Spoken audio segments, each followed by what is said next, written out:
We are running.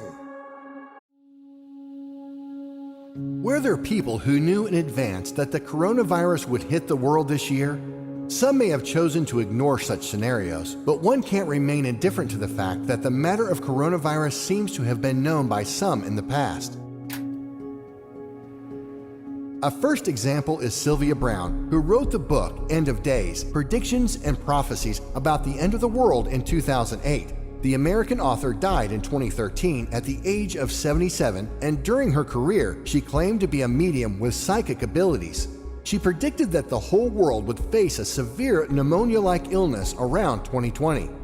In around 2020, a severe pneumonia-like illness will spread throughout the globe, attacking the lungs and the bronchial tubes and resisting all known treatments. Almost more baffling than the illness itself will be the fact that it will suddenly vanish as quickly as it arrived, attack again 10 years later, and then disappear completely.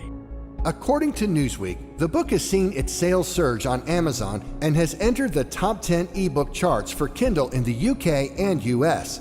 You should take this with a large pinch of salt, but you can't ignore the fact that what Sylvia Browne wrote back then is very similar to what's going on nowadays with this pandemic, as her predictions capture some key details. The 1981 novel, The Eyes of Darkness, written by Dean Koontz, also talked about something that seems to be the coronavirus pandemic we're facing today. His story mentions a group of campers that suddenly drop dead and eventually discover that a Chinese bioweapon may be the cause.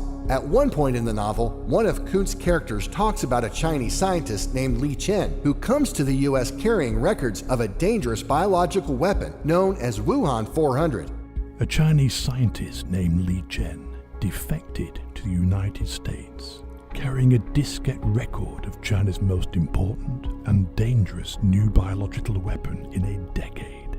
They call the stuff Wuhan 400, but it was developed at their RDNA labs outside the city of Wuhan, and it was the 400th viable strain of man-made microorganisms created at that research center.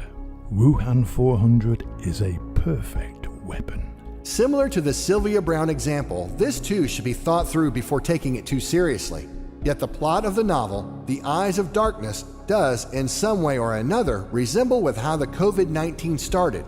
The name for the illness that Koontz chooses, Wuhan 400, could be connected to the fact that the virus began spreading from the Chinese city with the same name. Also, as some think about this disease as a biological weapon that originates in animals, more specifically in the horseshoe bat, the novel's perspective that the coronavirus originated in human seafood wholesale market could make sense if one were to believe in such theories. A streaming hit, Contagion, has been heralded as prophetic. It was directed by Steven Stoddenborough from a script by Scott Z. Burns. When I started talking to experts, they all said, it's not a matter of if there will be another pandemic, it's a matter of when. In the movie, a fictional virus called MEV-1 hops from bats to pigs to people, quickly spreading it from its Hong Kong origin point. Contagion follows a large cast of characters as they react to the spreading virus. We are running out of time. What are you going to do with the time you have left? I say that if you don't reposition yourself, you could miss the best time in your life, in this season of life.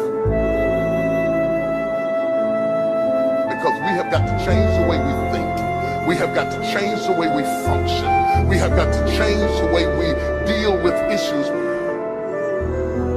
And the reason that you have to begin to reposition the way you think and the way you function and the way you feel is that we many times are stuck between the lines of limited thinking and limited people and limited ideas and limited philosophies, and there's something creative down inside of you saying, let there